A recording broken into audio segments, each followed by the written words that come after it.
Ooh. And so it begins. And so we go. Klainn, don't fall asleep, please. I was about to say that.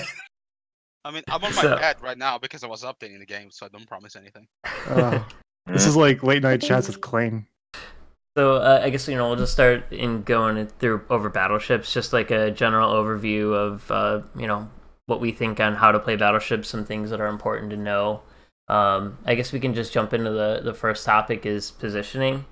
I don't know. I always feel like with warships, it's like a game of chess, or just being the better position is really where skill comes in. Instead of like I don't know, I always use the comparison of a shooter. You can get by with quick reflexes and everything, but that's not as important in warships. So positioning is, I think, one of the best things people can learn, and that is tough to learn because it comes with experience.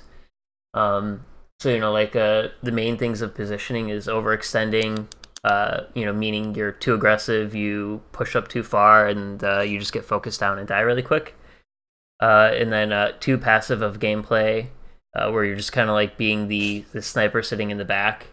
And the other one is getting angles on things. If you're just looking at a bunch of targets that are bow onto you, you're likely not going to be doing as much damage as you should be. Whereas if you kind of get a better angle where there's a lot of cruisers or other battleships that are broadside to you, you're going to be doing a ton of damage. And I think that's what separates the really good battleship players from the not so good battleship players. So I guess on positioning, I'll go just a little bit of me. Like, I'm just an okay battleship player. Oh, by the way, I guess I should do a little introduction of everybody that's here. So I'm Gruzky. We have StatikTheWarmonger from ZR, WilliamTheDank from 07, and we have Klainn from Adopt as our main battleship player, and a couple of our mentors who might chime in, like Lobster and M Squared and Kozero. So hi everybody. Hello. So I guess like the main thing I try to do, and I'm just an okay battleship player. At best I could do pretty well, but not really like close to being considered Unicom or towards the top end of it. One of the things that I like to do is be close to like my spotting range.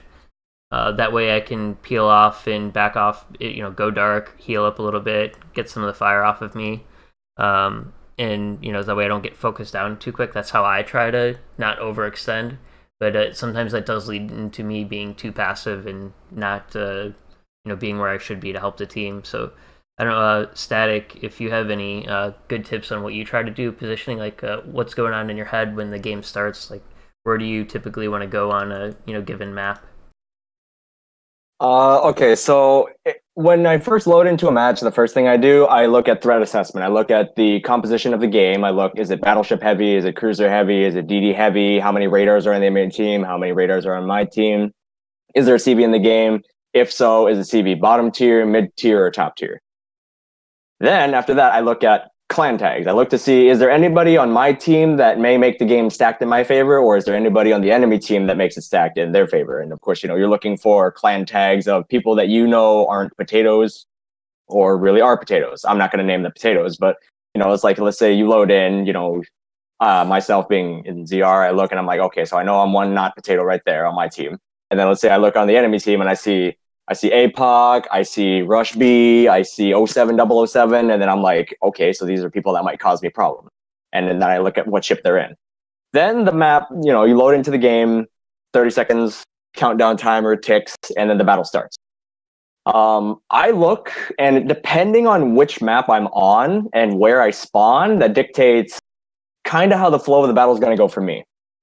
So, like, let's say I spawn, for example, on B at Mountain Range, and it's a battleship heavy game. I'm going to kind of linger between B and C, and let's assume I spawn on the south side in the middle. I would linger between B and C, and I would just basically be looking for broadside targets just across the map.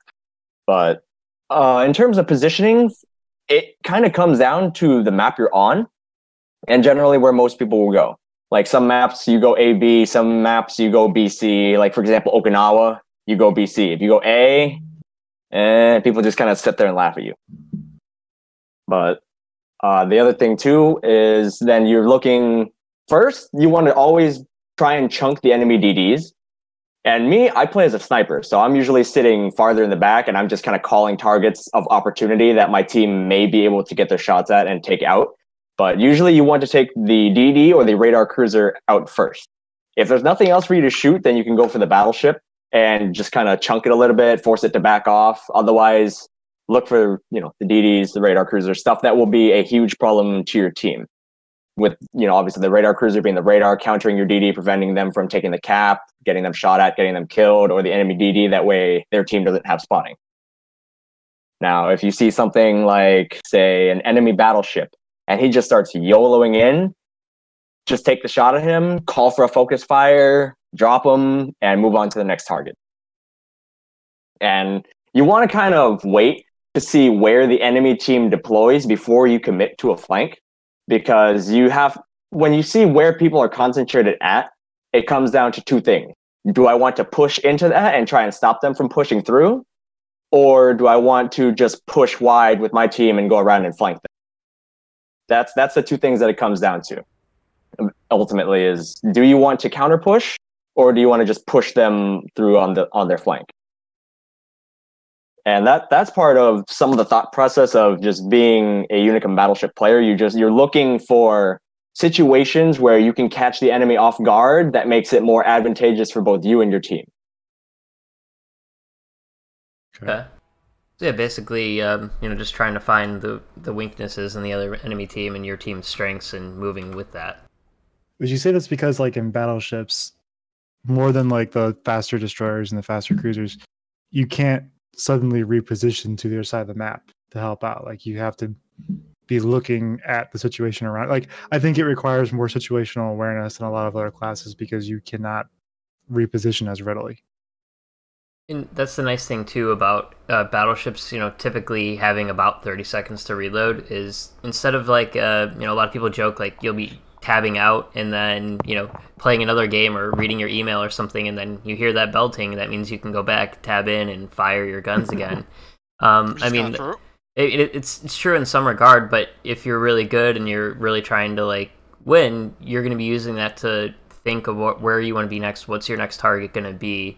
Where are the enemy ships, going to be doing? Is there a cruiser that's going to be turning broadside, or a battleship that is completely out of place that you should be calling out your team to focus down and yourself firing at? Or maybe you need to realize, hey, I need to turn tail because their whole team, there's 8 people charging at me, and I need to run away. Just using that 30 seconds to look at your mini map and see what's going on, see where your team is at, and see where the enemy's at. I think I don't know, every time I screw up and get focused down, it's because I wasn't paying attention enough usually. So I think that's a good thing to kind of add in. I don't know, any Klainn or William, do you guys want to go over what you typically do at the beginning of a match in Battleship? Well, basically what Static said, honestly. I disconnected a bit for part of what was going on, but what I heard sounded about right. With regards to battleships being less able to change the side of the map that they're on, I think that is a bit of a misconception. I think because battleships have enormous range, and you have all sorts of free time to just be staring at the maps, just eyes glued on the bottom right corner of your screen. Yeah. Yeah, exactly. And of course, at high tiers, battleships aren't even that much slower than anything else. They're just big. Yeah, so was it like Montana and Hindenburg are pretty close in their top speed, correct? Yeah. But the size of the Montana makes, like turning and stuff, like you're going to be slower, bigger target, longer. I mean, exposed. It's less maneuverable, but it's definitely not less fast. Right. It'll take a little while, but it's not going to take ages. I mean, and there's ships that use like Montana or like Conqueror's like concealment. I think allows them that more freedom to move and pop up in areas you least expect. It's kind of harder in Yamatos and GKs. So of our topics, I wanted to spend a good amount of time on just like positioning, because I think that's the biggest thing with battleships. I don't know if you guys will disagree with me on that. Obviously, just about any ship you could say its positioning is. Well, everyone, Gruzky's been trying to talk and not being heard. I actually forgot. You just had an entire an entire segment right there. He went on talking about when he was dragging that, how he basically positions right there, and then all those arrows are area points that he's looking at to try and identify broadside cruisers or battleships to shoot at, and then that little red arrow right there is signifying when he turns around and tries to kite out to a tank. Yeah, that's about what you guys. I fixed it now. You guys should be able to hear me. But a quick summary of what I was quiet talking about is, yeah, I'll position here, and these blue arrows are kind of my area of focus of where I want to shoot. I typically can get good broadside shots on cruisers, you know, or cruisers, destroyers, or battleships moving in towards A cap, cruisers going towards B, and then also towards C. And typically what I try to do is get in a position where I think the enemy is going to go, and where they can then get broadside shots on, or likely get broadside shots on. And then the red arrow represents I try to aim myself so I can kind of tank some damage and then move away and go dark. I have the ability to go dark if I get overwhelmed with being focused down. So I don't know if that's typically what people try to do, but that's once I started doing better in battleships, this is what I kind of adopted, my general mindset. It allowed me to be a bit more flexible, and then bow tanking you can do. I'm not a huge fan of going in with the strategy of just bow tanking. It only gives you one option to essentially just reverse out, and you're really slow reversing. And as long as there's a DD spotting you, or even a cruiser spotting you, you're pretty much stuck as long as the enemy's able to focus you down. So I don't like that to be my main strategy. It does, obviously it happens where you get forced into a situation by the enemy where you have to bow tank, and that happens. But I try to avoid it and being in a position where I can always be constantly moving and able to go dark and heal up.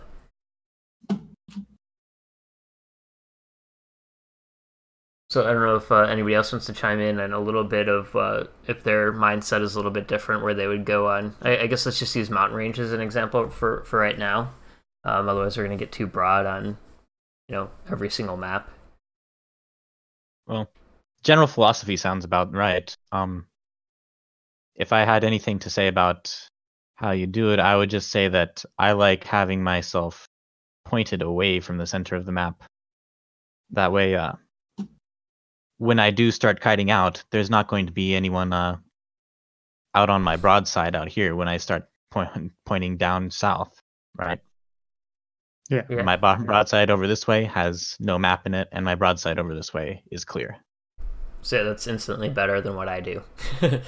Just like I said, I think it was muted when I said that, but my general strategy typically gets me broadside to too many enemies, and that's where I fail. So that already would help, because then you can move forward to that island and get some broadside protection, and then move down south and heal up and be dark and use the island as cover from spotting as well. And that's really just a general tactic. It doesn't even depend on this map. If I'm on north, I'm gonna be I kind of like being towards the A cap, and if I'm towards the A cap, I'm pointing towards the edge towards the corner of the map.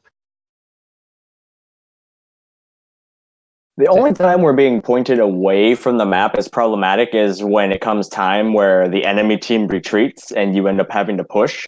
If you don't recognize that you have to be turned in, you have to start turning in before they actually fully retreat, that way you can maintain at least somewhat tracking them and staying in their range.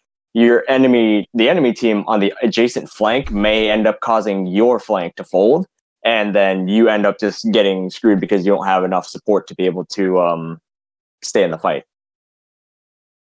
True. Either you're too far out if you're angled out and you don't recognize you have to turn back in, and two things happen. You don't end up being able to contribute to the battle, or by the time you get to the battle, it's either too late to save it, or it's going to be incredibly difficult for you to turn the tide back in your favor. Yeah, that's only if you're really sitting angled literally towards a map corner. If you're in the middle of the map and you're angled away, that's fine. But if you're sitting and you're angled and your bow is literally facing a physical corner of the map, like A1, A10, H1, H10, or J1, J10, then that's where it becomes a problem. It comes down to that situational awareness, being aware, is the enemy team about to turn around and start running? If yes, I should probably turn around and get ready to chase them down. Because if I don't chase them, started chasing them down before they actually start leaving, then they're going to be outside of my effective range pretty quick. I see that a lot in games, like especially with some of the more what I like the typical snipey battleships like Republic. Although Republic has the speed to catch up, but like I see a lot of Yamatos and Conquerors who have been more using their range, and as the enemy team starts to fold, all of a sudden the fight's 25, almost 30 kilometers away from them, and they're effectively useless the rest of that game. And sometimes that team doesn't fold like you think they would, and all of a sudden your cruisers are up there or your fast battleships are up there fighting the enemy and losing, and you're in the back not really being much use to anybody. Yeah, sometimes if you turn around too late, then the game's over anyways, and you don't end up realizing that you made a mistake. But sometimes you end up being so far away that your team doesn't get the support that they need, and then they fold, and then you're just left up high and drying. Yeah, that's the one blessing and curse about Battleship, having that slower reload is, it does give you time to think and plan out what you want to do next. But once you realize you've made a mistake or you're completely out of place, it's kind of like a slow, horrible death where you just kind of can't really reposition quickly. It's a while before you can shoot your guns again. It's almost like you're literally watching your own death in slow motion, and it can be pretty tormenting. Yeah. Greater opportunity to gain situational awareness, but greater punishment for not using that situational awareness. Yeah, and I think a lot of people, give the stereotypical, BB potato player, a lot of grief. I learned off of playing Battleships, and it taught me a lot of lessons because, MS here taught me how to play essentially, and I started playing Battleships 1 because I liked them. Everybody likes the, especially on NA, the big, the biggest ships, the most famous ships are typically battleships. And it was also good, like, instead of me just kind of being bored with it, he told me use those, that time to think about what you're going to do next. And I think as long as you go within it with, some learning of what you want to do and, thought process, it's a really good learning tool, or like a good ship to pick up to learn. We talked about in our clan battle stream, and we'll go a little bit over competitive play, but I really like having the shot caller being a battleship because they do have that 30 seconds to think, and they can tell their team what needs to be done or what they think we should be doing, or hey, we're making a mistake, or the enemy's over extended on here, we need to take advantage of that. So go in when you're playing Battleship with that mindset to really think about improving. I don't know, is there anything else on general positioning anybody has that they want to add? I think that's just kind of the basis outline, I guess. Yeah, nothing to me. Positioning is it's not something that's taught. It's something that's learned, because some people, they play close up and they do perfectly fine being in the enemy's face. Some people like me, we excel in just sitting back and sniping. So it kind of comes down to a person and their play style and making where they sit on the map work. Because, for example, if I was to push up and I was even 15 or 16 kilometers away from the nearest ship, I would guarantee you every single ship on the enemy team would be staring at me, focusing fire. But like one of my friends and former clanmates, Puddin597, he used to be in APOC, and he's trying to transition into Kraken right now. He'll play a curve first. He'll push into 7 enemies, and maybe 2 of them look at him. Maybe. And then he comes out, and he still has like 10,000 health, and he's healing, and then people lose interest. And I'm like, how do you push into 6, 7, 8 ships on the enemy team, literally like 7, 8 kilometers away in their face, and then you just drive out of that? That's impressive. So is it just like map awareness? Like he's able to realize, oh, hey, they're not paying attention, they're focused somewhere else, and uses that to, push up into what a lot of people would consider just pushing up way too far?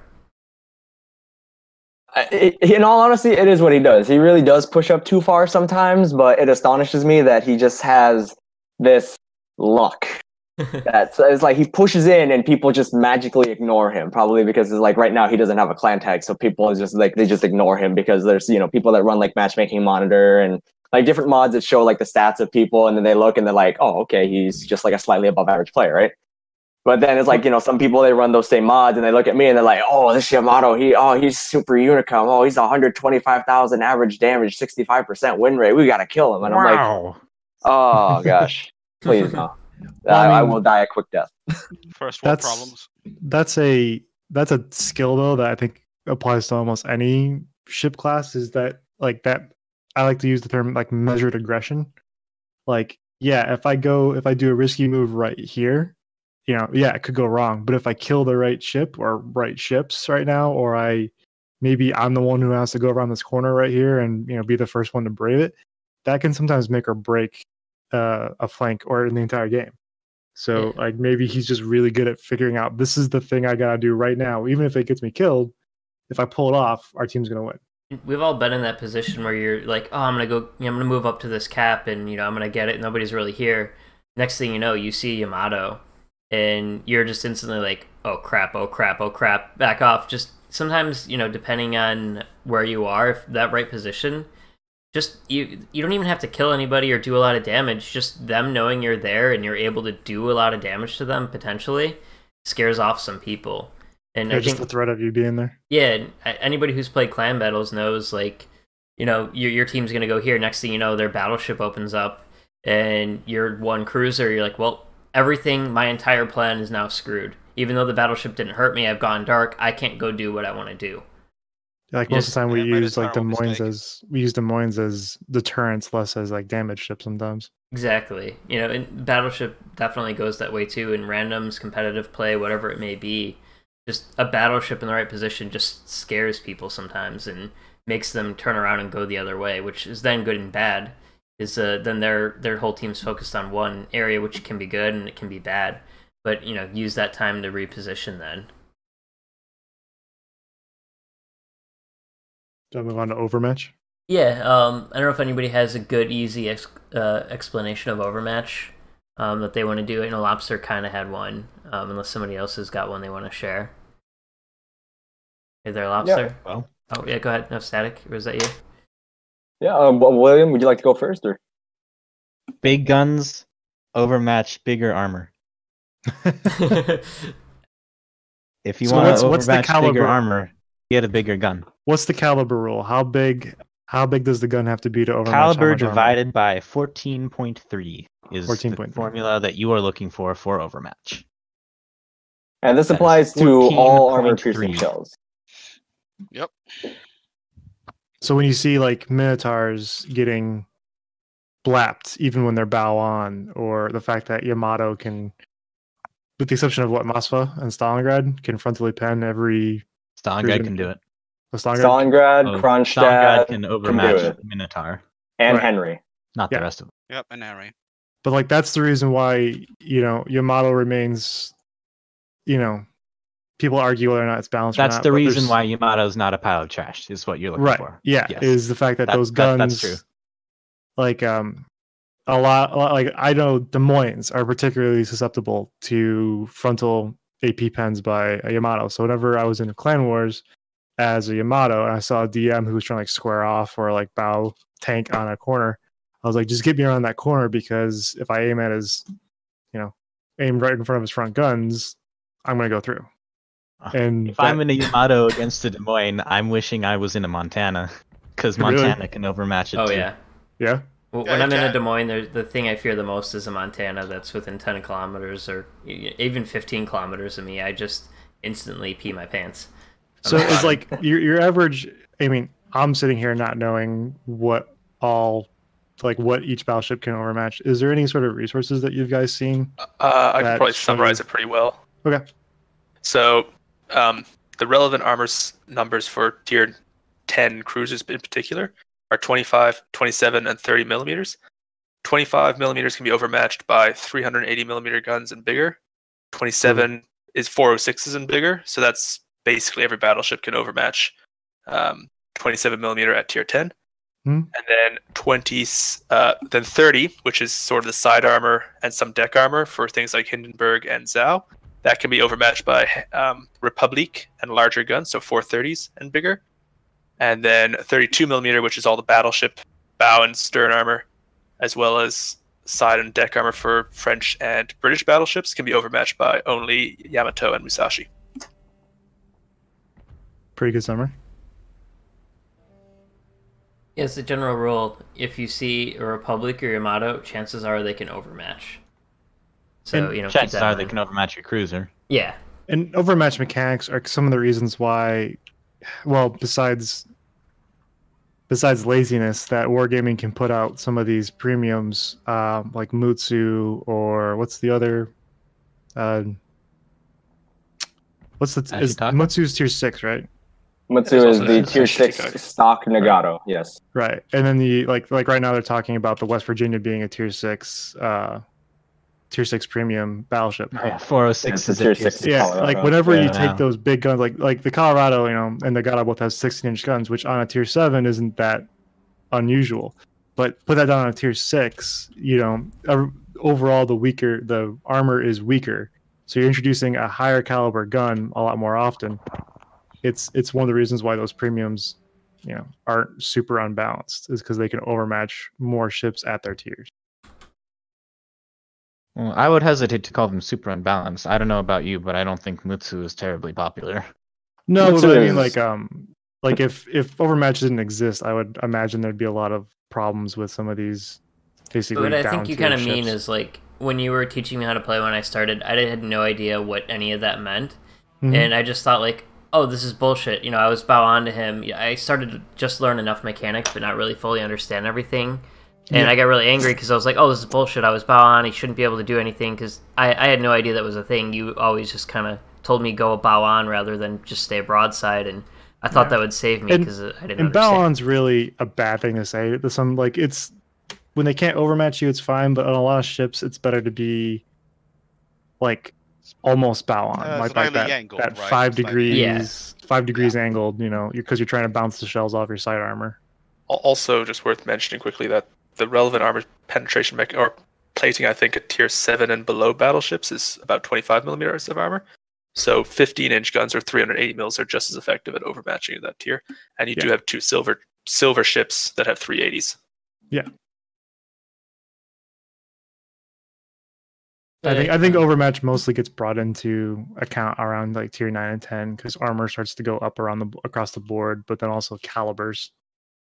So that's why you have things like Republic and Yamato and Musashi. Does anybody use the higher caliber Conqueror guns, or is that just a dead meme? Dead meme. I mean, you see it from time to time, but not in any serious format. You do it more to troll. You don't do it in a competitive setting because in a competitive setting, if you run the 457s, you have the weakest broadside in tier. Mm. Just in terms of raw damage. Is there any armor that the 457s can overmatch that really would make any difference for the average 30 millimeter? 30 millimeter? It's a 30 millimeter, but that's not a big deal. They don't overmatch 32, which is why they're actually just like not useful. Yeah. You just feel like you're playing a worse version of a Montana most of the times. So, I don't know if there's anything else to add for Overmatch you guys want to go over. Somebody had a question in the Twitch chat. What should you do to counter DDs? Mainly try to use strictly AP and try to switch to HE on a DD. Should I be doing this or just nose in and focus on bigger targets? I guess, I don't know, some of you guys might have a better answer, but typically, unless I know there's only like a DD left or, there's only a DD close to me, I typically always leave AP on. I rarely switch away. I would use, AP and DDs still can get, full penned by BBAP, especially, the thicker destroyers like Gearing and, is it Grozavoy? Well, Warmonger touched on it, and I only say that because I kind of want him to talk about it some more, but like it's definitely worth a battleship's time to try to chunk a DD, especially with the current way AP works on them. Like, if you can aim well and you can chunk a DD, I mean, you can do 5,000, 8,000 damage to them in one salvo, and that's, you know, a third to half of DD's health. Yeah. In one salvo. Like there is a certain range after which, outside of which shooting at a destroyer is mostly just like praying. But inside of that range, it is most certainly worth your time to fire AP at destroyers. Because sometimes you get these meme salvos and you chunk them for half his health or more. And what range would you say that is? About 14 or 15 14. kilometers. Yep. 15 is really stretching it, so more like 14, yeah. Anything beyond about 17 Shooting and at a a half destroyer. kilometers, you're praying. Shooting at a destroyer beyond 15 kilometers, if that destroyer is paying attention to you, that it's just not going to work out. So your reasons for that are accuracy, not AP penetration performance, right? It's not even just accuracy. It's really just the amount of time that it takes for the shells to get there. Right. By the time not they worth get your time. there, he's already turned and juked them. Yeah. It's not necessarily even inaccuracy. Yeah, Yeah, unless you're in something like a Moscow or a Stalingrad, the shells are just not But- fast enough. I think I that do goes think for a a general popular- rule for any class you're playing is focus DDs, especially early on. If you see a DD like getting spotted too early, everybody should be pretty much shooting at it, whether in randoms, clan battles, ranked, whatever it may be. Getting a DD out quickly on the enemy team is instantly increasing your chances of winning. Especially in ranked. Uh-huh. Like, I don't know how Especially many in ranked games have been won or lost by an early DD just, YOLOing or getting radared and killed, or, getting that meme AP pen on them. Damage on destroyers is valuable. I don't care what ship you're in. Uh-huh. Yeah, And exactly. Mostly, the simple most reason is just that you're taking away like the eyes of your enemy. Pretty much, you prevented them from spot, and also destroyers are always by their very own nature the ships that generally go for objectives like capping and the like. Yeah. And we've all had our day ruined by a good torpedo salvo, so... Yeah, like one of the things, I don't know about like these fellow gentlemen over here, but one of the first things that I like, fortunately, thanks to the matchmaking changes, that's not really an issue anymore. But generally, like, you're just like, oh, my team has more destroyers. Nice, we have a better chance of winning. It's just like, it's a very small little thing, which doesn't really happen anymore because matchmaking has been improved quite a bit. And now that's kind of a rarity these days. When it but- used to be like 2 DDs on one team and 5 on the other. Yeah, Yeah. that was quite a meme. Those were dark It's days. because of their very nature. Your team just had so much more spotting, so much more control over the zones. Because destroyers are a pretty good deterrent a lot of the times, due to their very presence, forcing the enemy ships to act more cautiously and be aware of torpedoes in their flanks. Yeah, so, and I guess we can move on to the question unless you guys have anything you want to add. No, I'm good. So, the next thing on our list I just kind of want to shortly touch on is just holding shots versus firing immediately when reloading. And we talked about it earlier, the Battleship player that just waits to hear that bell ring and then just instantly fires. And I always found, unless you have like a clear target that, hey, there's a cruiser or another battleship that's broadside to me that I can get a really good salvo on, you should almost be always holding that salvo and just looking around to find out. There's been plenty of times where I think, oh, I'm just gonna fire because this guy's kind of in my range and he's sort of giving me a good angle, and I immediately fire my guns to look over, just scroll over a little bit and see there was a perfectly broadside cruiser completely stationary that I could have just deleted. But I think as a general like skill set, just one, if you're not taking that time between shots, is just make sure you're looking around and not just tunnel visioning on one target. I think is a great lesson to learn. I don't know if I guess next would be captain builds. I don't know. I'll share what our general recommended captain build we give to people and adopt, and this is more focused around like the meta of not seeing too many CVs. You could argue, if CVs become more common, you would want to do more speccing towards AA. But as a general, I put it up on the stream. I have my game open, and I'm showing you my Yamato captain, which I believe is the same as my Montana captain. I like priority target just because I like to know when I'm being focused down. You can argue, some people argue that it's worthless. I personally like it. Another 1-point skill would be preventative maintenance, and I have seen some people like expert loader. I don't really like expert loader unless it's on like a Conqueror or British battleship. Typically, like I said earlier, I don't use HE too often on a battleship except for British battleships. But generally, I like priority target, and then adrenaline rush is one of the best skills I think there is there. Especially for 2 points. As you lose health, you're able to reload your main guns faster. And then expert marksman is another good 2-point skill just to be able to turn your turrets faster. And then superintendent, just so you get an extra heal. Pretty much, as a battleship, it's your job to kind of tank, and you can argue, yeah, you don't use every single heal, but those games where you're alive and there's 4 ships left on each team and there's 2 minutes left, that extra heal can make or break that win. Then basics of survivability to increase rate to put out fires and floods. Basically cool down your DCP faster. And then fire prevention to reduce the risk of fire. And also allows only a maximum of 3 fires on a ship. So that's generally like our main recommended captain build. It goes for almost any battleship. I don't know if anybody has different builds they like to recommend or use differently specifically to their playstyle. I won't say it's a very meta build, but I find myself really enjoying my GK secondary build.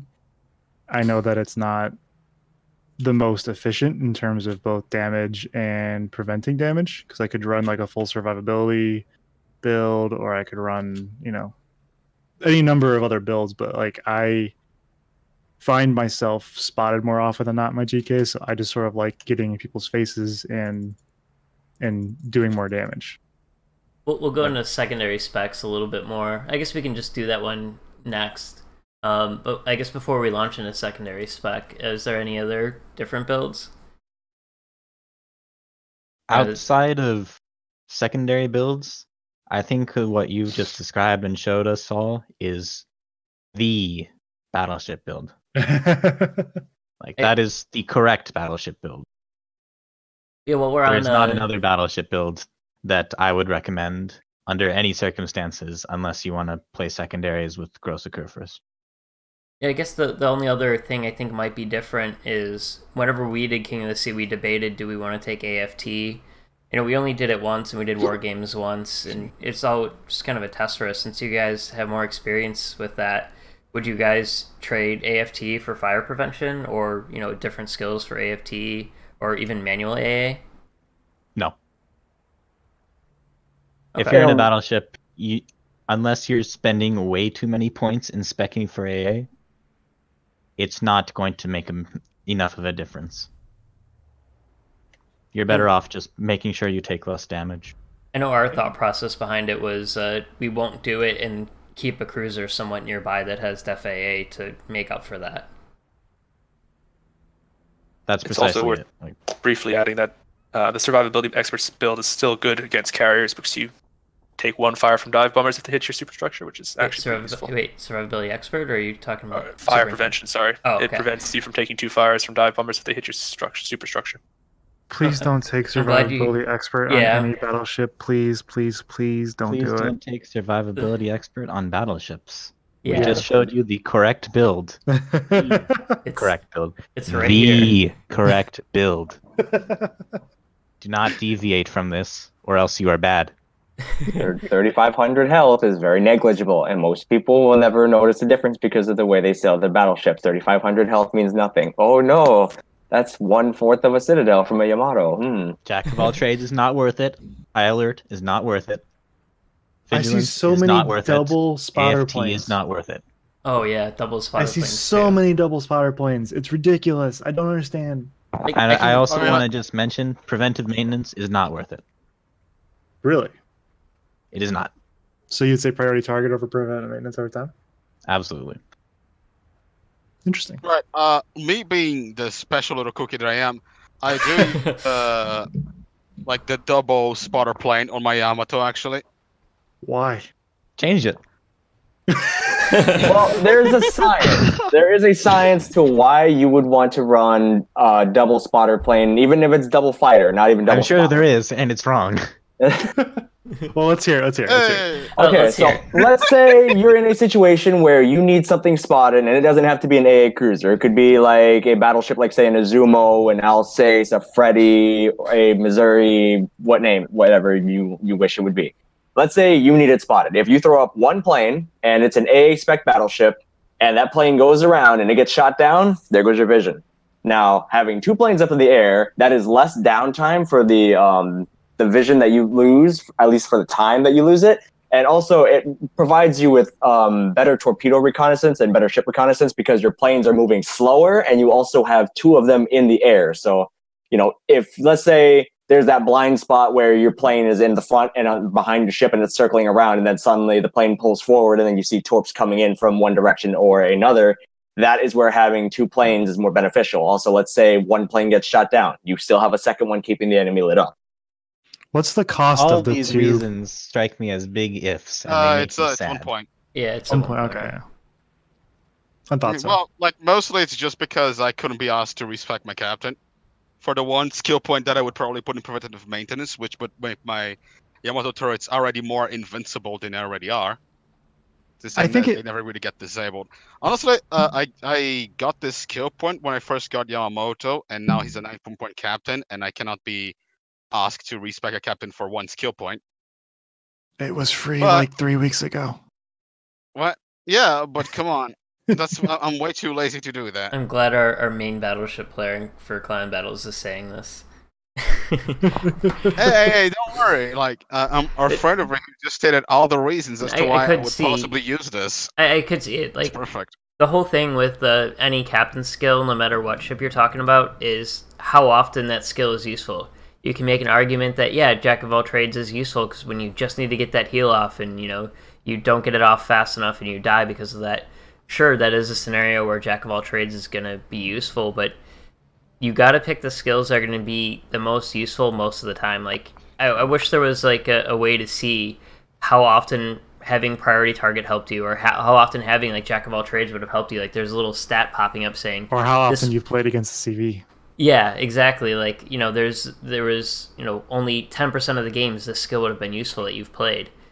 Things like that. Obviously, that doesn't exist, but you got to think about what's going to be most used. Sorry, Yeah, that's you can always personally sort of estimate those things. I'd say priority target's useful to me several times per game. exactly.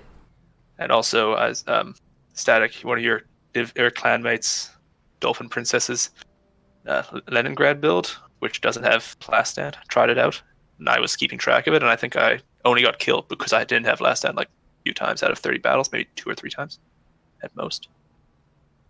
So, I mean, sometimes it's worth just keeping track of these things yourself. Yeah, exactly. There's some what would traditionally be called like off meta builds that are actually really effective if you like think about the averages of how often this happens to me. Yeah, there is something to be said of, for your playstyle, but for Battleship, like, the playstyle isn't too different to variate from this a whole lot. I'm sure people might argue with me saying that, but for the average player, or for the most players in the game, this is the build most people would recommend and most people would use in like a serious environment. That build will never treat you badly. Exactly. Like, these are the skills that you will most often use, you get the most use out of. Like, you could even say secondary spec, aside from being fun, if you wanted to make the argument that that's like a serious competitive build, you could say, sure, having manual secondaries is useful, but how many times is a DD or another ship super close to you, that's going to make or break that kill, the kill that's going to save your life, or, whatever it may be. And, Yeah, I mean, it's like a secondary build, like, or anything like that. It comes down to your playstyle, and then, if you think that, how many times you found that build to be useful versus anything else. Like, a secondary build in my GK makes me want to engage more and be more in the face. Like, it changes the way how I want to play that. Yeah, ship. which makes more fun playing like a ship like the GK, which ordinarily doesn't sound like you liked playing too much. I remember you tried doing the normal Battleship build and you weren't having fun playing it. You never played it. I originally did the secondary build on the Freddy because I was trying to make the Freddy survivable, and it just wasn't fun for me. So I switched to a secondary build so that I'd have a fun reason to play the ship, and I just kept it going on my GK. Yeah. So I guess really quick too, I want to touch on the modules because those don't switch a whole lot too. The US does switch a little bit because they get that special skill in the 5th slot, or 6th slot, I should say. But yeah, general skills would be main armaments modification 1, and let me know if you guys feel differently, but this is what I use, and this is what we've recommended for builds to people. This is my Yamato I have on the stream right now, and main armaments 1, damage control systems 1, and then aiming systems modification 1. This one I believe is not available on the Montana, which I'll switch over to right now. Because you get in the 6th slot the artillery plotting room 2, that increases your accuracy. I don't even think it let you, it doesn't even let you select that. I took a modification 1 for random, or actually I thought we actually had this for King of the Sea to help me a little bit. Otherwise, artillery plotting room extends your range, which would be the other one I would take to recommend one of those two. In fact, I think most people would take artillery plotting room 1. I would take that for clan battles without a CV. For sure, because you don't need the extra AA range aside from I'll slot the AA range on there if I feel like I'm running into more CVs. Like lately with like the tier 10 rewards for playing your ships and shit like that, like I've definitely seen more CVs lately in the last couple of weeks. So when I've been playing my Montana recently, I've swapped that module. Yeah, exactly. I'm actually going to go ahead and sound kind of weird here, but I'm going to say on Montana, if you're playing in COTS, then plotting room mod 1 is better. Okay. You're breaking up a little bit there. You said plotting room 1 is better because you want more range.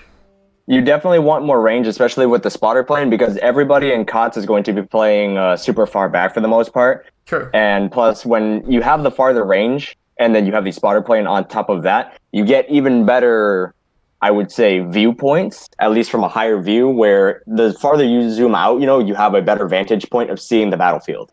So it gives you basically a wider area that you actively can see and take in information from. Good point. This is a little off topic, but do you think a lot of times in King of the Sea, it's the threat of carriers is more neutralized by having your own carrier? If you have a good carrier, yeah. Right. Like, it's neutralized of your carriers and your friendly and your AA ships. Right. You're not trying to... Why make your battleship, who already isn't the best at AA, like why spec it for AA when you're not going to get the most out of it? Yeah, for Battleship the couple AA is not useful outside of random battles. Yeah. The times I've watched, King of the Sea gameplay and stuff, and even when I played the battleship for 2 or 3 games that I did, I think I only was ever attempted to be striked once, and I think our carrier Klainn here stepped in and took care of that before it was a problem. And if not, I don't think it was really a big deal. We lost anyways. And then too, it rarely happens that a carrier is able to get to a battleship. If that battleship's wide out in the open without any protection, that battleship messed up, and your team didn't follow through with you, or you went rogue or something. So it doesn't really rogue. Yeah, it doesn't really happen too often that I've ever seen. But I'm not an expert in that, so take Williams or Static's word on that. I was about to say, when does being an expert in something mean we're not experts in anything yet? We talk out our ass all the time. Oh yeah. So yeah, that's okay. So let me finish the typical build. So you could on Montana you would take the artillery plotting room 1. I'll throw that on there right now even, and like MS said too, I'll switch it too if I see a lot of carriers. I might take AFT instead. Definitely for clan battles, and 90% of the time you should be using this one. So this is where it varies, and this is where I have a little bit of my own personal opinion. Some people will say to take damage control system modification 2 for the 4th slot. Some people say take steering. I like having steering, at least on Montana, so I could do those quick turns to get all 4 guns on a target. People feel differently, and some people will say get damage control so you have less fire time. So I don't know if anybody else has different opinions on that. Klainn, I thought you've sort of agreed with me. I thought you take steering gears most of the time too. For the battleships? I believe. Yeah. Mostly depends on the battleship that I'm taking. I prefer steering gears on the Montana, and I prefer damage con mod on the Yamato. So I just looked at mine too, and I have that exact thing. I probably listened to your advice there. I don't know, Static or William, do you guys, have any different opinions on that? I mean, I run steering gears on the Montana also because the main thing is the reason why you can run damage control system mod 2 on the Yamato and get away with that is because the Yamato naturally has a tighter turning circle radius and a better rudder shift time. I'm looking right here right now. Rudder shift time may not be better, but the turning circle radius certainly is. It's 900 meters, 27 knot top speed, 22.1 second rudder shift with damage control system mod 2. Compared to right here on my Montana, it is 950 meter turning circle radius with a 17.8 second rudder shift time. That's with steering gears mod 2. So if I go right here and I put steering gears mod 2 on instead of, damage control system mod 2 instead of steering gears mod 2 onto the Montana, now it is a 22.2 second rudder shift at 950 meters at 30 knots. So let me stick the steering gears back on, and then let me do that also for the Yamato then. And the Yamato right here without steering gears mod 2 is 22.1. So let me stick steering gears mod 2 onto the Yamato instead of damage control. And that rudder shift now goes down to 19.6. The Yamato just naturally turns tighter. So in all honesty, that's the reason why you can get away with having damage control system mod 2. But the Montana is just too sluggish without it, and the Montana is also longer. That is one thing that you have to take into account. So another thing to quickly, before not to get us too off topic, I'm going to throw a link for WoW's the website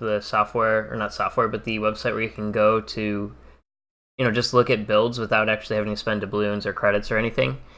And the reason why I want to show that to everybody is some people might not know about it, most do. So, those of you do, you can ignore it. I'm going to throw it in the Twitch chat, in our Discord chat. You can go there to,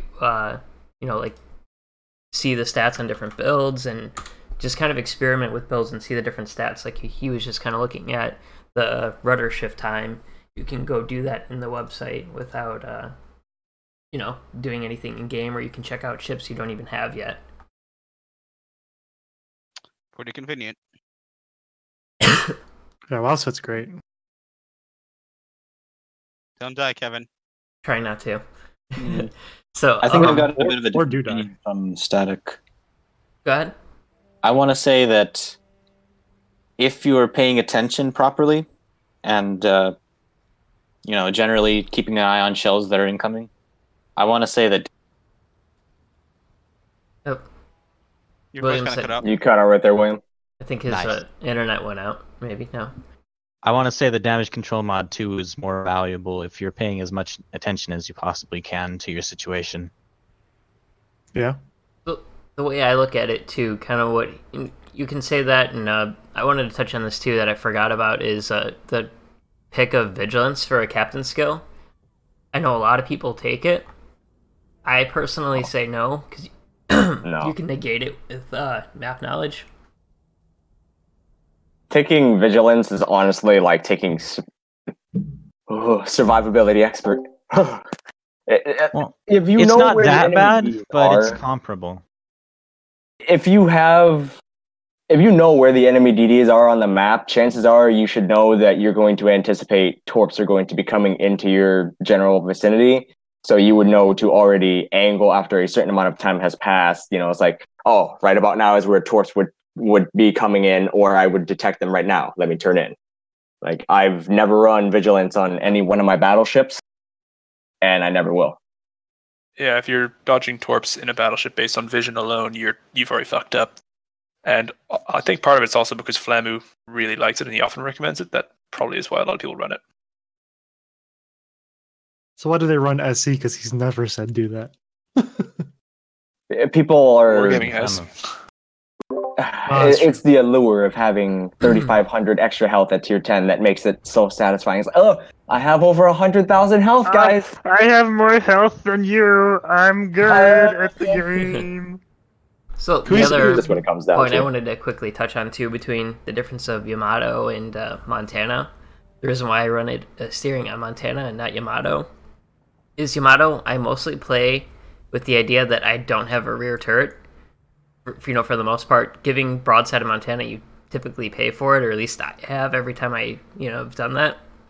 I kind of pretend I only have the two turrets, and that's why I don't really think steering gear is as much worth it.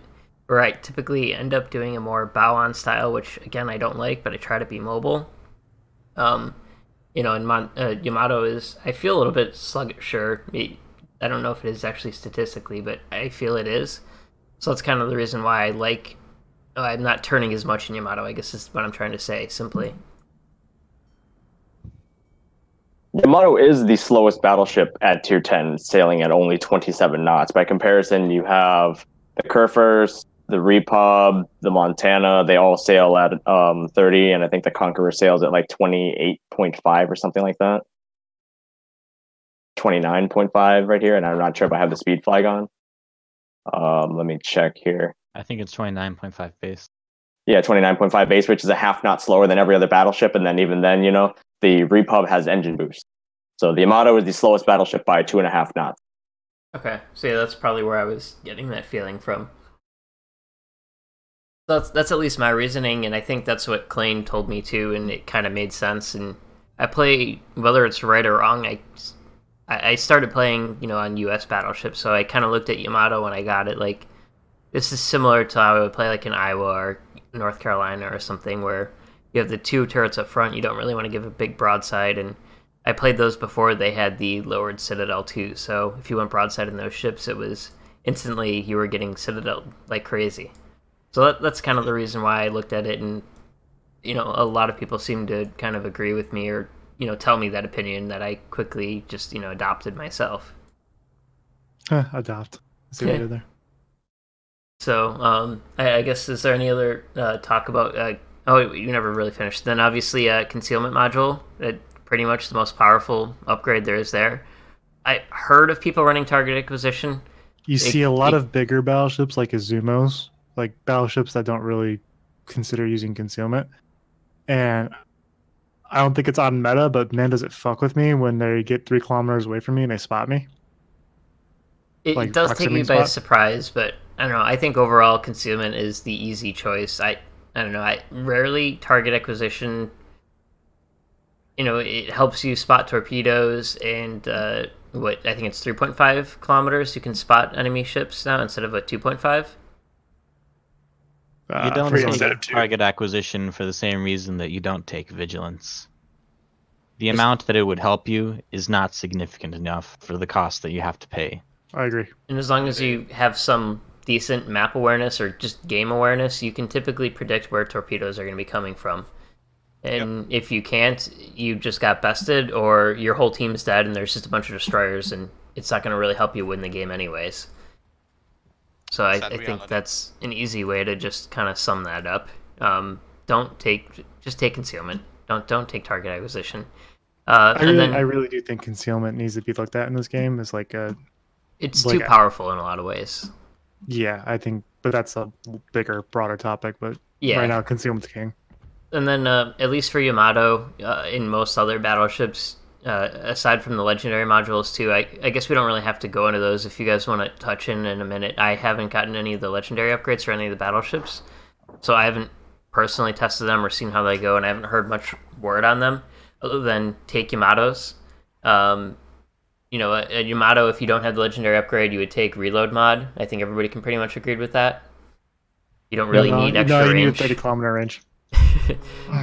Oh, jeez. And then if you have the legendary module, which I just believe increases your accuracy, if I remember that right. Yeah. Increases the dispersion of your shells is more accurate. The Yamato legendary mod, I actually have it on here. I was one of the first people on NA to get it, but right here, maximum dispersion of main battery shells -7%, main battery reload time -6%, main battery traverse speed -19%.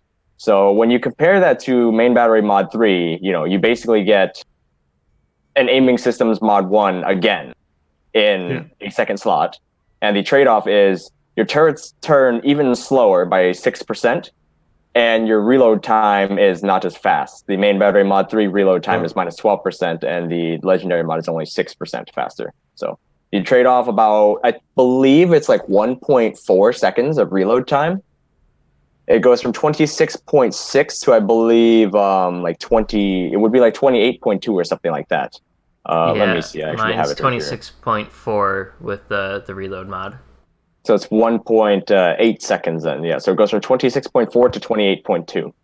So not a huge trade-off. No, and I believe the turret rotation time will be like 49 seconds right now with if you have Yamamoto on your Yamato. I do module? not. I have. I don't have Yamato, but it's 54.4, and that's with expert marksman. Okay. Also, one peculiar thing that I do on my battleships, I actually don't run main armaments mod 1, and part of the reason why I don't do that is because your turrets generally have such a thick amount of turret face and barbette armor that they might get incapacitated, and they're seldom, rarely ever destroyed. And especially, too, in some situations where you may need your secondaries to help with the offensive power on enemy cruisers or DDs when you're pushing in, I actually like running auxiliary armaments mod on most of my battleships, with the exception of like British battleships, because their barbette armor and their turret face armor is not that thick.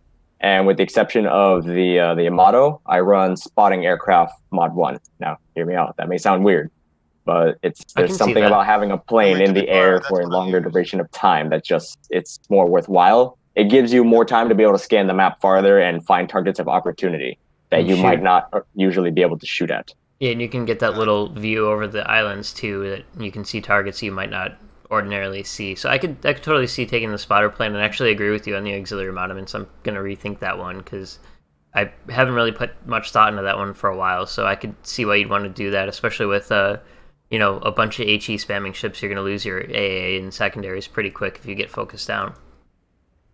On average, because I've run auxiliary armaments mod for a little over a year, I can firmly say that on average, roughly 50% more of your AA mount survive into the end game, even being focused down by high explosive fire. I had one game in my North Carolina. I was at 4.7 million potential damage or something like that. Jeez. And mind you, this is a tier 7 to 9 game. I had like 4.7. And there was a CB game. The CB was a Ranger. He ended up still losing entire strike squads when there were only like 4 or 3 minutes left in the game, because I still had about 66% of my AA, despite getting literally shot to pieces by high explosive and armor-piercing fire. Damn. So yeah, I could definitely see your point on that, and I would actually take auxiliary armaments then. I don't know. Is there anything else? The Montana secondary build. I haven't gotten that one yet. I forget, what does that do? Like increase your damage control? Does anybody know off the top of their head?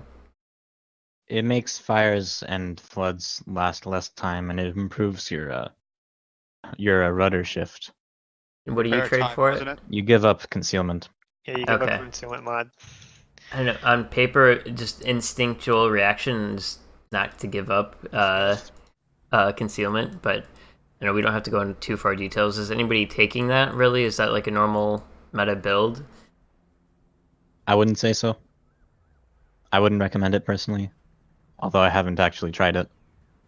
I've not used it, but I don't imagine that being on fire or flooding out for less time is really worth it, because generally you're just waiting for your DCP to come up, and you, as an American ship, you do have the best DCP in the game because it lasts the longest duration. It's 20 seconds, and you can make it last even further if you have the damage control party mod 1, I believe is what it's called.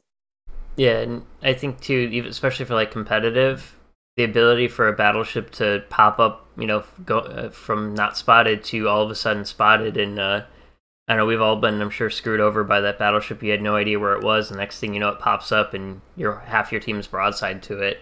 That ability to stay dark longer really can impact the game more. So as long as you're smart about it and moving around properly with the good positioning, I think concealment is, like we said, it's too powerful almost, where it's dumb almost not to take it. And there's certain builds for certain ships that you wouldn't take it, but for the most part, battleships, I'd say take it. So I guess to move on from captain builds, a quick topic I just wanted to touch on is just overall tanking. it's the battleships have, typically the best armor in the game, compared to other classes, and they have, bigger health pools. So a little bit of the battleship's job is to, tank for the rest of their team in some way where, ideally the battleship should be the one focused down while the cruisers and everybody else are whittling down, other enemies. And tanking is really good for your team. And, all the time you hear people complaining of, I was out there, I was tanking for my whole team, and, you guys weren't sitting back and doing anything. And you rewind to 2 minutes before that, and they're a lone battleship running out with no team behind them, or the team's not even there, where there's just one DD around them, and what is one DD supposed to do against 6 other ships? So tanking is part of your job, but you kind of have to do it properly, and too much tanking obviously just is a suicide run. And I don't know, what I like to do, we kind of pointed out earlier on that mountain range setup, is the ability to turn around, go dark, kind of be the center of attention for the enemy a little bit, but either have like an island you can move to get some cover, or the ability to just turn around and run away and not be the most appealing target for the enemy is really good. You want to be in a position where you can kind of do both. And the thing I stress with new people we help try to teach clan battles is you don't want to be the first thing all the time spotted, but if you do, you always want to have a quick exit plan. You don't want your plan to just be stop, reverse, and just slowly die then, because you're not going to really be doing much good. I don't know if everybody can kind of pretty much agree with that, unless somebody has different mindset about that. That applies to every ship. Like, have an exit plan. Yeah, that's something that they had the biggest trouble with our Bravo team, was just like the mentality that they had in randoms, where like, oh, I'm taking fire in my battleship or my heavy or my Hindenburg, I'll just go bow on and tank the damage. It's like, well, no, that's not going to work in a game mode where everybody's going to focus you. Like if you're going into a location or you're doing a maneuver, you have to have a way to get out if it goes bad. Yeah, I guess most importantly with Battleship is, you want to be taking that damage, but you also don't want to get yourself killed. Having that exit plan applies to every ship, but as a battleship it's a little bit harder because you're not as maneuverable and you don't have the stealth that, say like a destroyer or some cruisers have. Like go in, take some hits, heal up. Yeah, like in some ways, like the bow on mentality can get you in trouble, but can also be good if I find the way where I can go and I'm gonna try to actually pull up a WoW's tactics page for this. So like ideally, if you look at this blue battleship again, depending on where the enemy is positioned, I might actually pull around like this corner is an example. And again, it all depends on the situation. Pull around this corner is the the blue battleship here, but then not really move in if there's, say, 4 or 5 ships up here.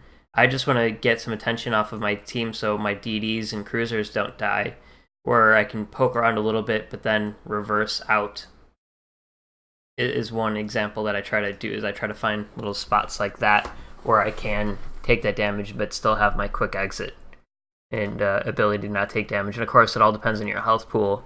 Having the knowledge of, hey, I have a lot of health, I can be aggressive, or I don't have a lot of health, I need to revert to the battleship that'll hang back and just try to take out targets of opportunity, because it's better for me to fire 2 more salvos that might kill a cruiser in the game to help my team than just run into a cap and die.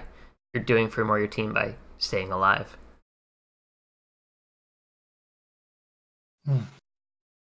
So I guess the next topic is secondary spec.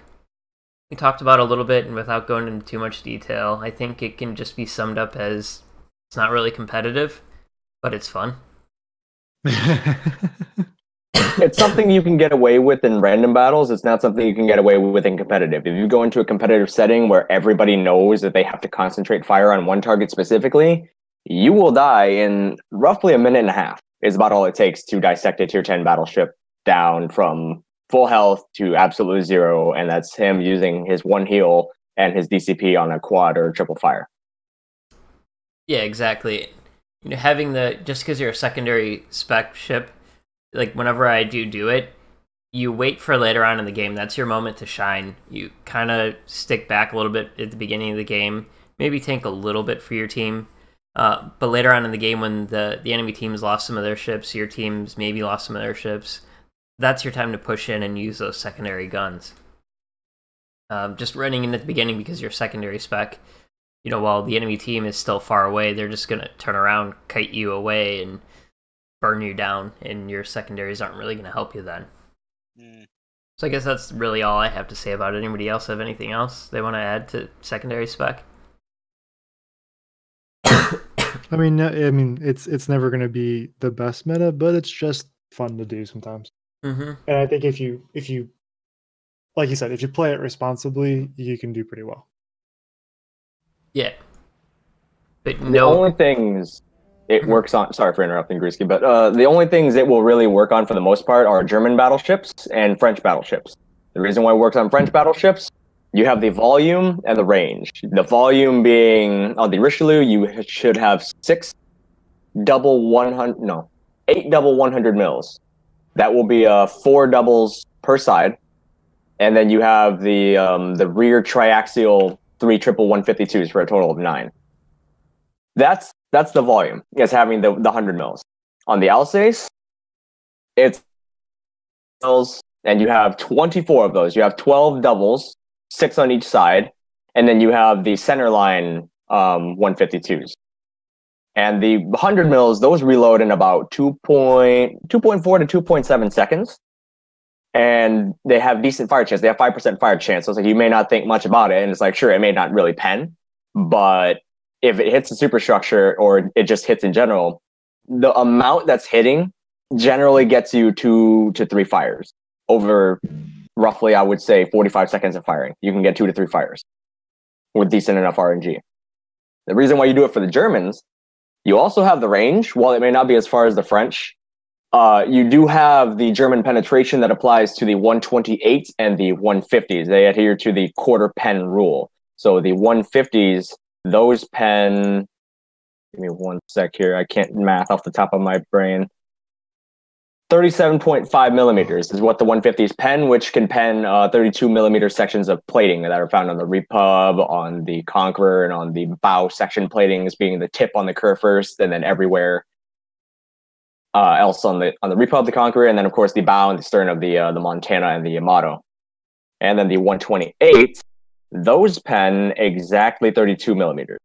They don't overmatch it, but they pen up to it. So if you have like, let's say like U.S. heavy cruisers, U.S. light cruisers, or just light cruisers and heavy cruisers in general, the 128 will pen that period. That is what makes the Kurfürst so strong in terms of secondary armament at tier 10, and that's what gives it more potency compared to the French. Is that quarter pen rule applies to all the secondaries on the Kurfürst, paired with also the decent fire chance that they sport and the decent alpha damage that they have.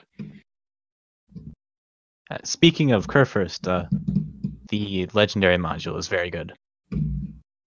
I've yet to get that. I need to. What does the legendary module do? It reduces your range, but gives you better fire rate on both your main battery and your secondaries. That's fun. Oh, they actually have the legendary modules in WoWsoft now. They didn't last time I checked, so that's good to know. So I actually pulled up WoWsoft and I brought up WoWsfit, whatever. Sorry. I brought up what the typical like secondary spec like upgrades you would pick on a ship. So I picked Kurfürst, and you would take in the first slot you would take auxiliary armaments, then damage control, and then secondary battery modification to extend your secondary range, and then obviously you would take probably damage control, maybe steering gears like we talked about, concealment, and then you would take I see a lot of people take the secondary modification too. Some people still take the main battery modification. I guess it all depends on your version of the secondaries build. The secondary build actually has a few varieties of captain and different skills I've heard people taking. I don't run it a whole lot. I ran it on my Bismarck a couple of times, and I had fun with it, and that was kind of about it. I haven't really taken it much beyond that. But this is what I would take if I was going full secondary build. And then captain skills. I've seen the biggest argument I've heard is whether IFHE is worth it for a secondary build. Some people say yes, some people say no. I haven't even tried it. I don't know if anybody here has tried it and has any thoughts or opinions on that. If you were trying to play a good build, you wouldn't be playing secondaries. True. So just go nuts. Remember, secondaries are for fun, and in some situations, tactically advantageous, especially when shooting at nimble destroyers. You can just randomly get like 2, 3, 4, 5, 6, however many secondary shell hits, depending on how far away they are from you. But at the end of the day, your primary damage is still going to be coming from your main battery. That's what has farther range. That's what has far more destructive power. I found too the few times I did run Bismarck, and I did not run it with IFHE, but whatever damage I did do with my secondaries, most of it, and I'm talking about like facing another battleship rather than like a DD, would be just from fires. Like that's where I felt most of the fires came from every time I remember looking up the additional information for like the battle of how much damage you did with what. Most of it just came from fires. German secondaries have a high fire chance, and it did get nerfed a while back, but it's still really high. Yeah, for secondaries. So, quick question I don't know the answer to. I don't know if anybody does. Does preventative maintenance also affect like your secondaries and AA, or is it just for your main guns? It affects everything, including your steering and engine. Oh, okay, so then I would actually maybe take that, but I would still probably say priority target's good, just so that way you know you've probably gone too far up. Sorry, I thought it didn't affect them because they have a health pool and they can't be incapacitated there, or like they can't be knocked out temporarily. I thought preventive maintenance just applied to that. It's a lower chance of something getting knocked out. I found that it applies to everything because there's so few cases now where, compared to when I didn't run it before, and I would take like priority target, I find absolutely no use in priority target these days, especially when sometimes you go. The only time it applies is if you get into a DD heavy game. That's where having priority target helps. Mostly because then if you get spotted, let's say you're spotted by 4, 5, 6 people are looking at you. You generally can identify just from seeing how many people are looking at you, how many of them are going to be DDs and from what direction based on where they were last spotted. That's the only time that I find that helpful. Other than that, preventive maintenance all the way. Okay. So I put up here, you can see on the stream what I would typically take for a captain build. This is just one of them. You could trade like expert marksman and say maybe superintendent or basic firing training if you wanted IFHE. You could still take either one of those two. Depends too on the size of your secondary guns as well if you want to take BFT. Where did you get your information on that, how preventive maintenance works? Because I remember doing some digging into it a while back, and I found that it only affects things that can be incapacitated but not knocked out permanently, like rudders and engines.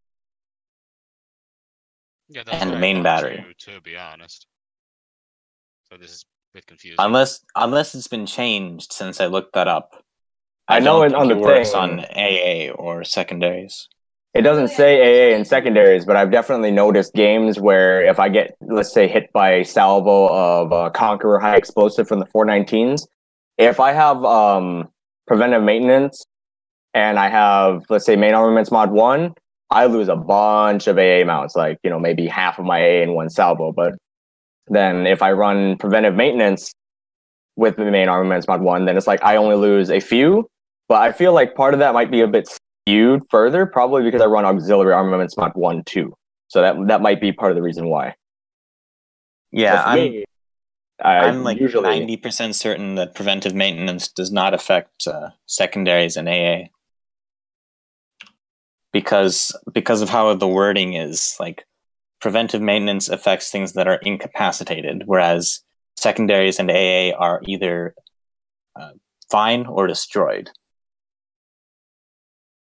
Here's the problem with that too, then, because it says modules, and technically AA and secondaries are modules on the ship. So I guess that's something we would have to dig into deeper. Well, they are modules, but they can't be incapacitated. Incapacitated, I believe, just by temporarily wargaming knocked standards, out. implies that it can be repaired, which they cannot. Confusing. Yeah, that's something we should all try to find out the answer to. So I guess if you're watching, it's kind of inconclusive. There's no 100% answer on that one. But this would either way still be one of the main builds. You would just swap maybe preventative maintenance for priority target then. If it doesn't, with that same logic, you could interchange those two depending on what the actual full answer is. I'll try to find out some info on that and I do my own research and see if you guys find something too. Let me know. But I guess generally this is what the builds would kind of look like for secondary. So I guess we can kind of move on to the things people requested. And you guys have anything else you want to go over that we already talked about? No, let's answer some questions because we're running kind of long. Yeah. So competitive play, I guess how you would play them differently. Clan battles, it would all depend on your team's strategy, where they want the battleship to be. If the battleship is going to be the main spearhead of a push, or if the battleship is maybe going to be taking a flanking position. It really depends on what your team wants to do and what your whole setup is too. If you're running full cruiser, you're likely going to be more aggressive with the push. If you're running DDs, you're more likely to be trying to get those getting on a good flank and getting shots off broadside targets. So typically you want to be getting that surprise, go from unspotted to then get a position where you're going to get a lot of broadside targets, I guess is just the general rule for battleships. I don't know if anybody has a quick summary they want to add to that. I mean, it's kind of hard to go into a lot of specifics on competitive play because, like you said, it's going to come down to your clan's individual strategies and the ships that you play. I almost think that we should save competitive. We kind of talked about competitive BB stuff during our clan battle stream. Yeah, so I guess in theory, I guess refer to that. How it might change for ranked. There's more battleships on a team for ranked. You can have, but 2 to 3 is most I've seen. Maybe I think there has been some games with 4. It all depends. Typically, you could if you have 4 battleships or you have a team where each side is heavy on battleships. I'm not a huge ranked player, so somebody yell at me if I'm wrong in saying this, but I typically saw the most results with the battleships kind of sticking together and being one pushing force, depending on what your team wants to do. I would actually prefer the battleships split up and have more of an equal split, but I guess it depends on how cooperative and what everybody wants to do in ranked. You can't really have a full coordinated effort. Typically, my strategy has been to try to do what the team says is the general plan, because if a team of 7, 6 people are all going to one cap and you're going to the other cap, you're going to be likely going to be facing odds that don't favor you, and it's best to try to support your team and make sure their strategy is effective rather than doing your own thing. I would keep the battleships either together or you try to split them up equally as much as you can. I don't know if anybody has a quick summary of that who plays more ranked than I do. By the way, just a quick interjection. I found the source from the Q&A, and PM does not affect secondaries or AA mounts. Yeah, I pulled that up too. I was going to bring that up next. So Sub-Octavian cleared that up and read it a year ago. So I guess that answers that question, that preventative maintenance does not affect secondaries in AA guns. So what I don't know. were we talking about before that? Like a ranked battleship play, I don't know, William or Klainn, I thought you played Battleship too for ranked play. I don't really play it ranked a whole lot, so I'm a bad source on that. But William, Static, or Klainn, I believe you guys are all BB mains from what I know. What do you guys typically try to do for ranked that would be different from a normal game type? I mean, well, generally when I go into a ranked game, besides looking at the usual outset, which destroyers they have, which kind of battleships they have, what's their team composition, at the very start, I generally try to, spread out the battleships. So I see a battleship going to the west, I'll try to go to the east, trying to get basic cross-firing angles. Didn't help that in several maps, the team had a small tendency of lemming. Yeah. And generally, when you follow said lemming, your team generally just gets encircled and dies quickly. So that tends to help offset that little tendency. But most likely, it's just because you can get better firing angles. You saw a lot of Des Moines, a lot of Roosters, a lot of ships that really like getting behind islands in the current ranked season. And being able to get some sneaky shots on them did grant me quite a few death strikes, and that was quite hilarious. Or at the very least, you apply pressure to them. Even if you cannot get a full proper hit, they are always constantly distracted by the threat that you pose upon them. And that decreases their combat efficiency, at the very least, in a psychological manner. So I guess like a quick summary of it would just be try to find positions where you can get good crossfire. And obviously what we mean, anybody who doesn't really know what we're talking about, crossfire just means like a position where you're going to get good broadside shots, similar to this setup that I brought up here, where I'm able to shoot all these ships from these different angles with the specific location I picked. I'm able to likely get broadsides over at C, over at A, maybe ships going by at B. It's kind of the same general mindset, and it all depends because no matter what your plan is, the enemy's always going to change it. So you have to be adaptive on the fly and try to find positions that are going to work for you. And that's why I always try to say, always be mobile. Island campers are just that. They're going to usually be stuck in one spot, and any enemy with a brain is just going to go, oh well, they're just kind of stuck there, I'll just move here, or we could just move here and just ignore them. Even we don't even have to kill them. They're just not a problem because they can't hit us if I'm here, and so on. So I don't know if anybody else has a quick thing they want to add to about ranked Battleship play. I'm sure everyone here is aware that trying to get your team in ranked to be doing some sort of organized thing is a trial in futility. Yeah. Therefore, in ranked, you should really just treat it as random battles, except the spawns and caps are different, and there are only 7 people.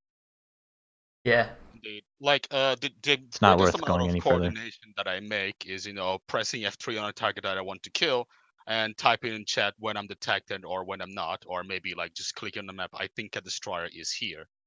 I don't really care if they like even respond to that or if they acknowledge my existence. But regardless, I type it in chat. Hey, I think a destroyer is probably here, or if I'm like in an advanced position, I'll tell them that I'm detected or not. Most of the times they just ignore me, but the few times that someone did listen to me, it actually did give me quite a good time. It did help them in an indirect way. I don't generally try to tell them too much what to do because people don't really listen to each other as much as you would, in ranked. So not at all. They don't really care about you. Ranked. What a stressful situation you are. Yeah, I don't know. I think rank can just be summed up as your team is going to do what they want to do. Try to find a position you can take, whether that position, what I mean by physical position on the map or just your role that you want to pick. Do you want to be a damage dealer? Do you want to be, a tanker as a battleship? Try to pick something that is going to help your team or a role that's not really going to be picked. Typically, try to, people like to move in lemming trains, as everybody has noticed. Maybe be the person who moves a little bit off from that lemming train so you can try to set up a crossfire.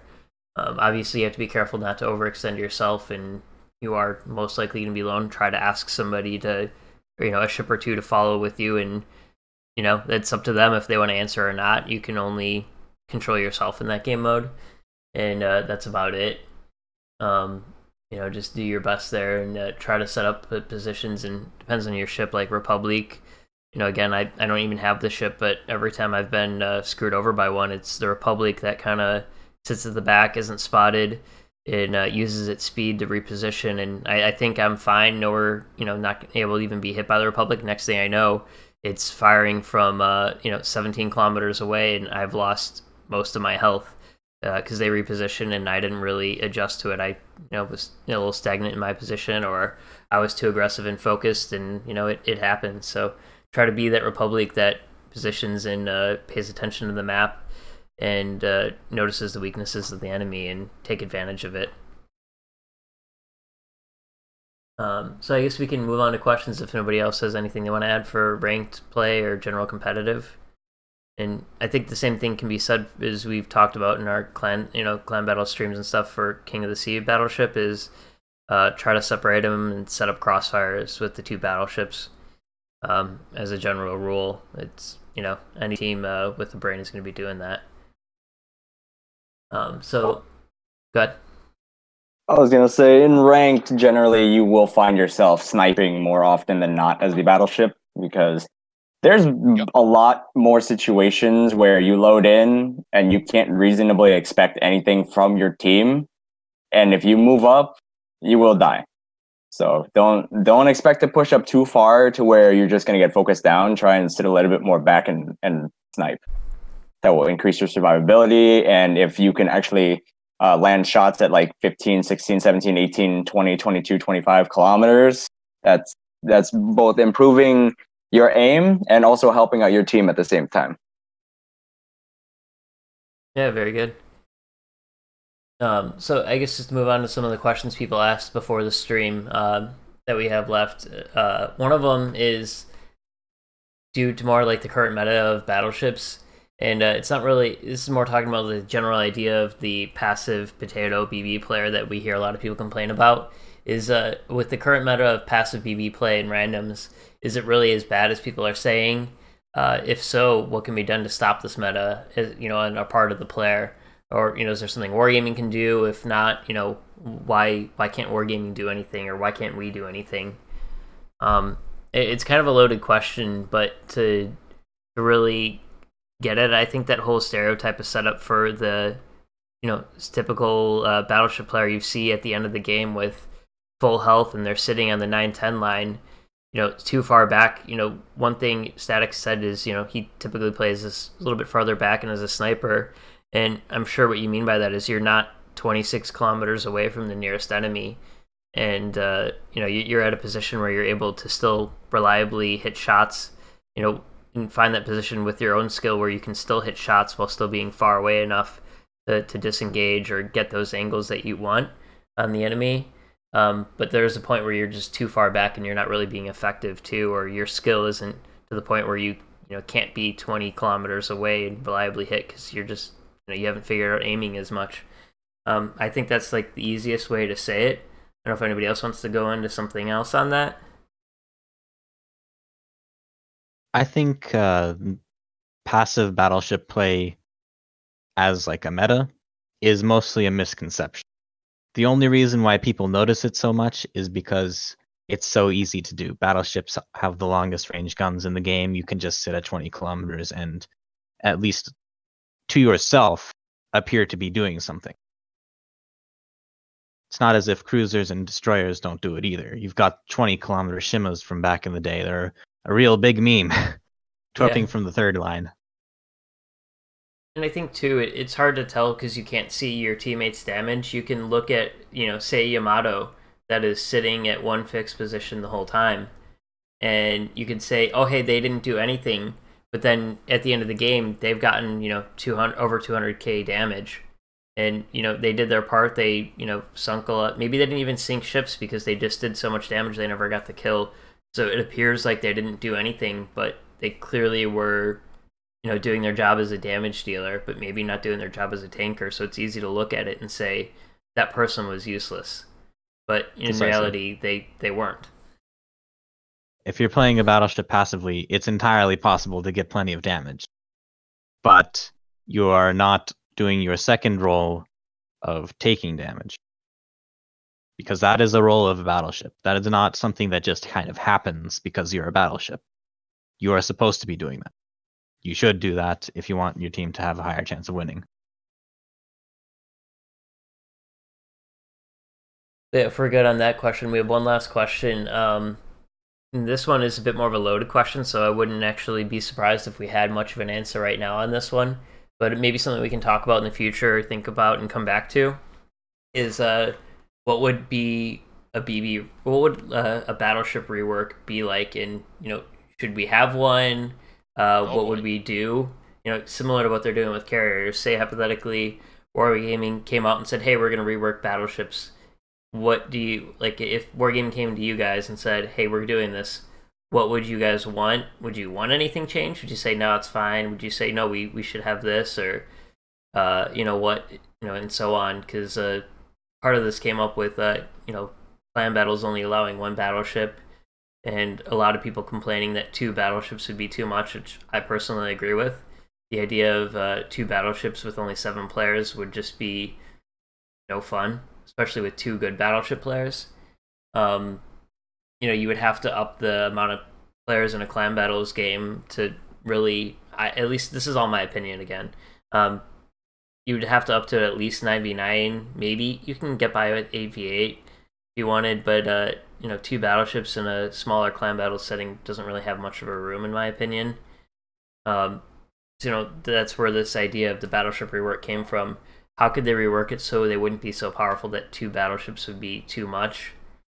Could they even do that? Should they try to find something? What would you think would work? I don't know if anybody has any thoughts about that. The way to make 2 battleships in competitive play not ridiculous is to reduce the maximum firing range of all battleships in the game. That's not going to happen, therefore 2 battleships in competitive is not going to happen. I could see that. I could see that, helping at least the term where you could have 2 battleships sitting 20 kilometers away, able to hit half the map. As long as you have a man on the C line and a man on the H line, and they can both hit someone in the cap on the other side of the map, 2 battleships in competitive mode is probably not going to be something that wargaming does. Yeah, I'm going to do a quick visual if anybody has anything else they want to add. Go over. If they were to rework battleships, I feel like they would have to completely remove the 11-kilometer air detection cap and make it so that battleships are detected further out. That way, at least other players know where the enemy battleship is. Because it only makes sense. Battleships are generally the largest ships. They're the ones that are detected the farthest out. They can take the most damage. They have the longest range. So why are they not the farthest detected, even among like air surface detection ships? You would think if you see some cruisers get detected out at like 6, 7, 8, 9 kilometers by air, why is a battleship not detected by like 15 by the air? Can we get some some of those range circles on the WoW's tactics? Like just show us what 23, 25, 30 kilometers looks like? Yeah. So what is Yamato's those like? Those are 26? effective ranges for battleships. What is Yamato's range? Like 27? 26.6. It's up to 27. 26.6. That's before a spotter plane. Yeah. So the spotter plane is what, 31, 32? Let's just say 32 just for the sake of a demonstration. So Montana will get up to 32 with spotter plane range mod. So look at, I put on the WoW's tactics page and I roughly outline where the caps are for mountain range. Obviously nothing's to scale, but look at all this coverage that these 2 battleships have. And then you can go and say, look at both battleships can easily shoot at this one cruiser over there on D8. They can also both hit this cruiser. They can, so on and so on. You can keep really drawing it out to a certain point, and they can obviously reposition. That's why a lot of people, and I agree with them that 2 battleships would be too much. Is look what those 2 battleships can do. If you are on a reasonable spot in the map, you can actually just hit everything. Not so much that it would just be no fun. You can threaten to hit everything. Exactly. And you could say, oh, we'll just get cruisers and burn them down, but cruisers are a lot less. They don't have as much ability to do that when 2 battleships are shooting at them, and you can't really angle properly, too well, because as long as those battleships spread out from each other and set up a good crossfire, how do you angle? If you're this cruiser. Just going to delete all the other green cruisers for an easy demonstration. Say you're that one green cruiser on here. How do you angle against both of these guys? You really can't. You can get into a position where this one battleship can't shoot behind this island, but you're still threatened by this guy, and if you move around a little bit, then this battleship even moves around, then clearly you can still be hit. It's not going to be too hard. Obviously, there's things that come in like spotting is, if they have DDs working with them, and they're coordinated, you're screwed, basically. As long as they have spotting, it's really, just hard to counter.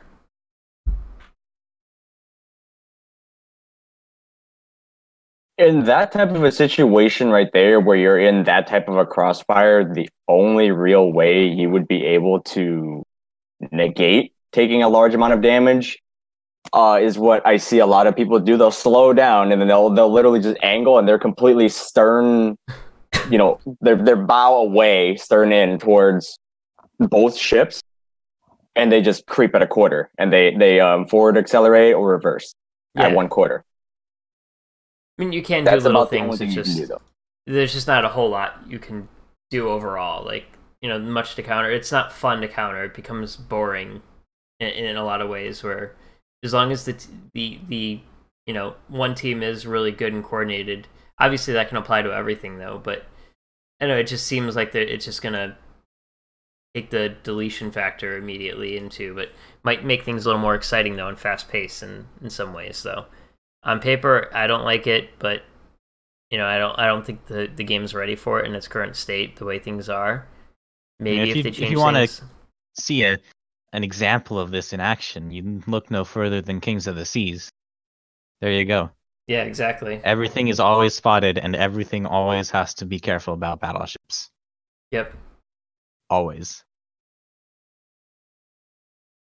Because that one time that you do not respect one of the enemy battleships, you are risking your life.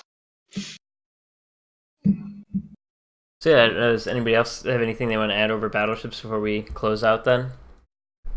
I think we've hit all the points. Yeah, I think we really said everything that had to be said. Alright. Well, thanks for joining us, guys, and thanks for watching. If you guys have other questions, feel free to post them in the Discord, and we'll try to answer them. Or we can, perhaps come back to this and do a more focused one, like on a particular line or ship or something like that. So yeah, thanks everybody for watching, and thanks for joining. Thanks, everyone.